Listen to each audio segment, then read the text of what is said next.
ಕೇಂದ್ರ ಗೃಹ ಸಚಿವ ಅಮಿತ್ ಶಾಗೆ ಡೆಪ್ಯೂಟಿ ಪಿಎಂ ಪಟ್ಟ ಫಿಕ್ಸ್ ಆಗಿದ್ಯಾ?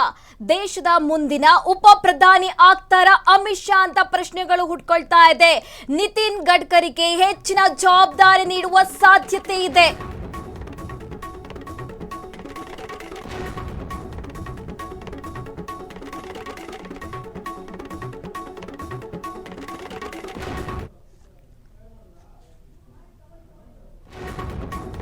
ಕೇಂದ್ರ ಗೃಹ ಸಚಿವ ಅಮಿತ್ ಶಾಗೆ ಡೆಪ್ಯೂಟಿ ಪಿಎಂ ಪಟ್ಟ ಫಿಕ್ಸ್ ಆಗಿದ್ಯಾ? ಈ ರೀತಿಯಾಗಿ ಪ್ರಶ್ನೆಗಳು ಹುಟ್ಕೊಳ್ತಾ ಇದೆ. ನಿತಿನ್ ಗಡ್ಕರಿಗೆ ಹೆಚ್ಚಿನ ಜವಾಬ್ದಾರಿ ನೀಡುವ ಎಲ್ಲಾ ಸಾಧ್ಯತೆ ಇದೆ. ಶೀಘ್ರದಲ್ಲೇ ಪ್ರಧಾನಿ ಮೋದಿ ಕ್ಯಾಬಿನೆಟ್ ರೀಶಫಲ್ ಆಗುತ್ತೆ. ಮುಂಗಾರು ಅಧಿವೇಶನಕ್ಕೂ ಮುನ್ನವೇ ಸಂಪುಟ ಪುನಾರಚನೆ ಆಗುತ್ತಾ? ಕೇಂದ್ರ ಸಚಿವ ಸಂಪುಟದಲ್ಲಿ ಭಾರಿ ಬದಲಾವಣೆ ಫಿಕ್ಸ್ ಆಗಿದ್ಯಾ? ಹಾಗಾದ್ರೆ ಸಂಪುಟ ವಿಸ್ತರಣೆಗೆ ಬಿಜೆಪಿ ಮ್ಯಾರಥಾನ್ ಸಭೆ ನಡೀತಾ ಇದೆ.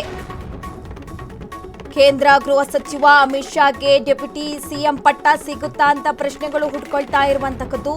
ದೇಶದ ಮುಂದಿನ ಉಪ ಪ್ರಧಾನಿ ಆಗ್ತಾರ ಅಮಿತ್ ಶಾ.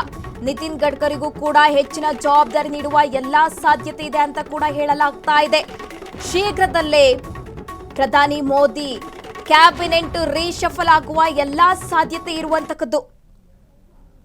ಮುಂಗಾರು ಅಧಿವೇಶನಕ್ಕೂ ಮುನ್ನವೇ ಸಂಪುಟ ಇಲ್ಲಿ ಪುನರ್ರಚನೆಯಾಗುತ್ತಾ ಅಂತ ಪ್ರಶ್ನೆಗಳು ಹುಟ್ಕೊಳ್ತಾ ಇರುವಂತದ್ದು. ಹಾಗಾಗಿ ಕೇಂದ್ರ ಸಚಿವ ಸಂಪುಟದಲ್ಲಿ ಭಾರಿ ಬದಲಾವಣೆ ಫಿಕ್ಸ್ ಆಗುವ ಎಲ್ಲಾ ಸಾಧ್ಯತೆ ಕೂಡ ಇದೆ ಅಂತ ಹೇಳಲಾಗ್ತಾ ಇದೆ. ಈಗ ಸಂಪುಟ ವಿಸ್ತರಣೆಗೆ ಬಿಜೆಪಿ ಮ್ಯಾರಥಾನ್ ಸಭೆ ಕೂಡ ನಡೆಸಿರುವಂತದ್ದು. ಆಪರೇಷನ್ ಟೈಗರ್ ಕಿಂಗ್ ಪಿನ್ಗೆ ಸಿಗುತ್ತಾ ಸಚಿವ ಸ್ಥಾನ? 7 ಮಹಾರಾಷ್ಟ್ರದ ಸಂಸದರ ಎನ್ಡಿಎಗೆ ಸೆಳೆದಿರುವ ಚಾಣಕ್ಯ. ಶಿಂದೆ ಪಾಳ್ಯಕ್ಕೆ ಸೆಳೆದ ಮಹಾನಾಯಕನಿಗೆ ಪದೋನ್ನತಿ ಅಂತ ಹೇಳಲಾಗ್ತಾ ಇದೆ. ಶಿಂದೆ ಪುತ್ರ ಶ್ರೀಕಾಂತ್ ಶಿಂದೆಗೆ ಕೇಂದ್ರ ಸಚಿವ ಸ್ಥಾನ ಸಿಗುತ್ತಾ? ಕೇಂದ್ರ ಸಂಪುಟ ಸೇರಲಿದ್ದಾರಾ ಆ 3 ಪ್ರಭಾವಿ ನಾಯಕರು? ಶ್ರೀಕಾಂತ್ ಶಿಂದೆ, ಓಂ ರಾಜೆ ನಿಂಬಾಳ್ಕರ್ ಅವರಿಗೆ ಚಾನ್ಸ್ ಇದೆ ಅಂತ ಕೂಡ ಹೇಳಲಾಗ್ತಾ ಇದೆ. ಹಾಗೆ ಸಂಪುಟದಲ್ಲಿ ಸಂಜಯ್ ಬಂಧು ಜಾಧವ್ ಕೂಡ ಜವಾಬ್ದಾರಿ ನೀಡುವ ಎಲ್ಲಾ ಸಾಧ್ಯತೆ ಇದೆ ಅಂತ ಕೂಡ ಹೇಳಲಾಗ್ತಾ ಇದೆ. ಕೇಂದ್ರ ಗೃಹ ಸಚಿವ ಅಮಿತ್ ಶಾಗೆ ಇಲ್ಲಿ ಡೆಪ್ಯೂಟಿ ಪಿಎಂ ಪಟ್ಟ ಸಿಗುತ್ತಾ ಅಂತ ಪ್ರಶ್ನೆಗಳು ಹುಟ್ಕೊಳ್ತಾ ಇರುವಂತದ್ದು. ದೇಶದ ಮುಂದಿನ ಉಪ ಪ್ರಧಾನಿ ಆಗ್ತಾರ ಅಮಿತ್ ಶಾ ಅಂತ ಪ್ರಶ್ನೆಗಳು ಹುಟ್ಕೊಳ್ತಾ ಇದೆ. ಹಾಗೆ ನಿತಿನ್ ಗಡ್ಕರಿ ಅವರಿಗೆ ಹೆಚ್ಚಿನ ಜವಾಬ್ದಾರಿ ನೀಡುವ ಎಲ್ಲಾ ಸಾಧ್ಯತೆ ಅಂತ ಕೂಡ ಹೇಳಲಾಗ್ತಾ ಇದೆ. ಸಂಪುಟ ವಿಸ್ತರಣೆಗೆ ಬಿಜೆಪಿ ಮ್ಯಾರಥಾನ್ ಸಭೆ ಕೂಡ ಹಮ್ಮಿಕೊಂಡಿರುವಂತದ್ದು. ಹಾಗಾಗಿ ಇಲ್ಲಿ ಪ್ರಶ್ನೆಗಳು ಉದ್ಭವ ಆಗ್ತಾ ಇದೆ. ಮುಂಗಾರು ಅಧಿವೇಶನಕ್ಕೂ ಮುನ್ನವೇ ಪುನಾರಚನೆ ಆಗುತ್ತಾ ಅಂತ, ಸಂಪುಟ ಪುನರಚನೆ ಆಗುತ್ತಾ ಅಂತ ಪ್ರಶ್ನೆಗಳು ಹುಡ್ಕೊಳ್ತಾ ಇದೆ. ಹಾಗೆ ಕೇಂದ್ರ ಸಚಿವ ಸಂಪುಟದಲ್ಲಿ ಭಾರಿ ಬದಲಾವಣೆ ಫಿಕ್ಸ್ ಆಗಿದೆ ಅಂತ ಕೂಡ ಹೇಳಲಾಗ್ತಾ ಇದೆ. ಆಪರೇಷನ್ ಟೈಗರ್ ಕಿಂಗ್ ಪಿನ್ಗೆ ಸಿಗುತ್ತಾ ಸಚಿವ ಸ್ಥಾನ ಅಂತ ಪ್ರಶ್ನೆಗಳು ಹುಡ್ಕೊಳ್ತಾ ಇರುವಂತದ್ದು.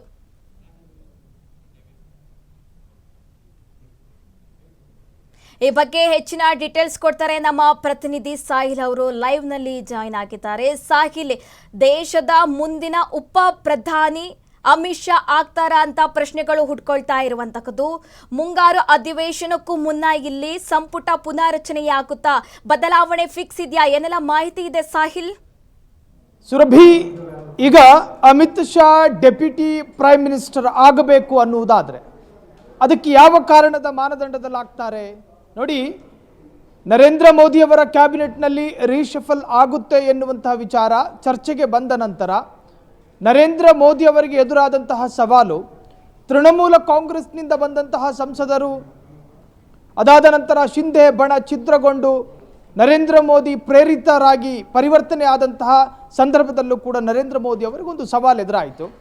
ನಮ್ಮನ್ನು ನಂಬಿ ಬಂದವರಿಗೆ ಈ ಬಾರಿ ನನ್ನ ಕ್ಯಾಬಿನೆಟ್ನಲ್ಲಿ ಸ್ಥಾನಮಾನ ಕೊಡದಲೇ ಇದ್ದರೆ ನಾಳೆ ದಿನ ಅಂದರೆ 2029 MP ಎಲೆಕ್ಷನ್ ಸಂದರ್ಭ ಪೊಲಿಟಿಕಲ್ ಲಾಭ ಸಿಗದೆ ಇರಬಹುದು. ಹಾಗಾಗಿ ಈ ಬಾರಿ ಆದರೂ ಕೂಡ ನೋಡಿ, ಶಿಂಧೆ, ನಿಂಬಾಳ್ಕರ್ ಮತ್ತು ಜಾಧವ್ ಈ 3 ವ್ಯಕ್ತಿತ್ವಗಳಿಗೆ ನರೇಂದ್ರ ಮೋದಿಯ ಕ್ಯಾಬಿನೆಟ್ನಲ್ಲಿ ಉನ್ನತ ಮಟ್ಟದ ಸ್ಥಾನಮಾನ ಸಿಗದೆ ಹೋದರೆ 2029 MP ಎಲೆಕ್ಷನ್ ಪೊಲಿಟಿಕಲ್ ಸ್ಟ್ರಾಟಜಿ ಕೆಟ್ಟು ಹೋಗೋ ಸಾಧ್ಯತೆಗಳಿದ್ದಾವೆ. ಈ ಎಲ್ಲವನ್ನ ಈಗಲೇ ಆಲೋಚನೆ ಮಾಡಿ ಡಬಲ್ ಇಂಜಿನ್ ಸರ್ಕಾರ ಒಂದು ನಿರ್ಧಾರಕ್ಕೆ ಬಂದಿದೆ. ಅಮಿತ್ ಶಾರನ್ನ ಡೆಪ್ಯೂಟಿ ಪ್ರೈಮ್ ಮಿನಿಸ್ಟರ್ ಮಾಡುವುದರ ಮುಖೇನ ಕೇಂದ್ರ ಗೃಹ ಇಲಾಖೆಗೆ ನಿತಿನ್ ಗಡ್ಕರಿಯನ್ನು ತರುವಂಥ ಪ್ರಯತ್ನಗಳು, ಅಥವಾ ನಿತಿನ್ ಗಡ್ಕರಿ ಅವರಿಗೆ ಅತ್ಯುನ್ನತವಾದಂತಹ ಸ್ಥಾನಮಾನ ಕೊಡುವಂತಹ ಪ್ರಯತ್ನವೋ, ಇನ್ನು ಶಿಂದೆ ಬಣ ಛಿದ್ರಗೊಂಡು ಬಂದಿರತಕ್ಕಂತಹ ಶಿಂದೆ ಜೊತೆಗೆ ನಿಂಬಾಳ್ಕರ್ ಜೊತೆಗೆ ಜಾಧವ್, ಈ ಮೂರು ವ್ಯಕ್ತಿತ್ವಗಳಿಗೂ ಕೂಡ ನರೇಂದ್ರ ಮೋದಿಯ ಕ್ಯಾಬಿನೆಟ್ನಲ್ಲಿ ಒಂದು ಉತ್ತಮ ಆಯಕಟ್ಟಿನ ಸ್ಥಾನಮಾನ ಕೊಡುವಂತಹ ನಿರ್ಧಾರಗಳಾಗಿದೆ. ಇವೆಲ್ಲವೂ ಕೂಡ ಪೊಲಿಟಿಕಲ್ ಸ್ಟ್ರಾಟಜಿ. ಹಾಗಾದರೆ ನಿತಿನ್ ಗಡ್ಕರಿಗೆ ಯಾಕೆ ಅತ್ಯುನ್ನತ ಸ್ಥಾನಮಾನ ಅಂತ ಕೇಳಿದ್ರೆ, ನಿತಿನ್ ಗಡ್ಕರಿ ಆರಂಭದಿಂದಲೂ ಬಿಜೆಪಿಯಲ್ಲಿ ಸಂಘ ಪರಿವಾರ ಪ್ರೇರಿತರಾದಂತಹ ರಾಜಕಾರಣಿ. ಸಂಘ ಪರಿವಾರ ಅರ್ಥಾತ್ ನಾಗಪುರದ ಪ್ರಧಾನ ಕಚೇರಿಯಿಂದಲೇ ಒಂದು ತರಹದ ಬೆಂಬಲಿತ ನಾಯಕ.